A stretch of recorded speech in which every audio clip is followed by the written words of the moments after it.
بسم اللہ الرحمن الرحیم۔ اللہ کے نام سے شروع جو بڑا مہربان نہایت رحم والا ہے۔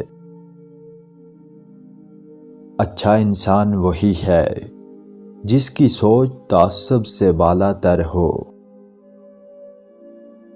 نیک عمل خود بخود انسان کو قابل تعریف بنا دیتا ہے۔ اپنے آپ کو خوبصورت بنانے کے ساتھ خوبصیرت بھی بناؤ۔ انسانی بہتری کے لیے کام کرنا سب سے بڑی نیکی ہے۔ جس آسانی سے اچھائی سے برائی کے راستے پر چلا جا سکتا ہے، اسی آسانی سے برائی کو چھوڑ کر اچھائی کے راستے پر قدم بڑھائے جا سکتے ہیں۔ محبت ان سے رکھو جو نیکی کر کے فراموش کر دیتے ہیں۔ نیکی اور بدی کوئی چھپی ہوئی چیز نہیں کہ انہیں کہیں سے ڈھونڈ کر نکالنے کی ضرورت ہو، وہ انسان کی جانی پہچانی چیزیں ہیں۔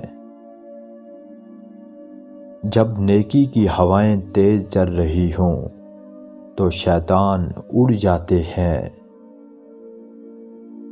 جب اچھے لوگ کم ہوں تو ان کی اہمیت بڑھ جاتی ہے۔ نیک انسان نیکی کے کام کرنے سے پہلے ہی اس میں لذت پاتا ہے۔ نیک کام کرتے وقت کسی مذہب یا فرقے کا خیال نہ کرو۔ جو شخص طاقت کے دنوں میں نیکی نہیں کرتا، وہ بڑھاپے میں سختی اٹھاتا ہے۔ نیک عمل وہ ہے جو لوگوں کی تعریف کی توقع سے بے نیاز ہو کر کیا جائے۔ اگر دوزخ سے نجات چاہتے ہو تو اللہ کی مخلوق کی خدمت کرنے کو اپنا شعار بنا لو۔ جب نیکی تمہیں مسرور کرے اور برائی افسردہ کرے تو تم مومن ہو۔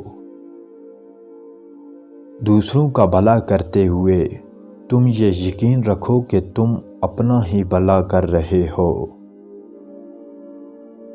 نیک آدمی خوشبو کی طرح ہوتا ہے، اس لیے اس کا ذکر ہر جگہ ہوتا ہے۔ جب انسان نیک ہو جاتا ہے تو اس کا ہر عمل بذات خود ایک نیکی بن جاتا ہے۔ ہر روز کم از کم ایک اچھا کام ایسا کرو جو کسی کے دکھی چہرے پر تبسم بکھیر دے۔ جو شخص اپنی زندگی کو نیک کاموں میں بسر کرتا ہے، وہ پھلدار درخت کی مانند ہو جاتا ہے۔ اگر مطمئن اور خوش رہنا چاہتے ہو تو راستی اور دیانتداری اختیار کرو۔ جس طرح ایک چھوٹے سے دیے کی روشنی بہت دور تک پھیلتی ہے، اسی طرح اس دنیا میں بھلائی دور تک چمکتی ہے۔ تمہاری زندگی کا وہ دن رہ گیا جس دن ڈوبتے ہوئے سورج نے تمہیں کوئی نیک کام کرتے ہوئے نہیں دیکھا۔ اللہ تعالیٰ کا پیارا وہ ہے جو کسی کو تکلیف نہ دے۔ اصلی کار خیر یہ ہے کہ معاوضے کی تمنا کے بغیر دوسروں کی مدد کی جائے۔ جو شخص جتنا اچھا ہوتا ہے، اس کے دشمن اور حاسد اتنے ہی کم ہوتے ہیں۔ کوئی آدمی پہلے سے ہی کسی چیز کا ماہر نہیں ہوتا، محنت سے مہارت آ جاتی ہے۔ بیکاری انسان کی صلاحیتوں کو زنگ آلود کر دیتی ہے۔ جس نے اپنی دیانتداری ہار دی، اس کے پاس ہارنے کے لیے مزید کچھ نہیں بچتا۔ دیانتدار آدمی کتنا ہی غریب کیوں نہ ہو، اس کے باوجود وہ انسانوں کے درمیان ایک سلطان کا درجہ رکھتا ہے۔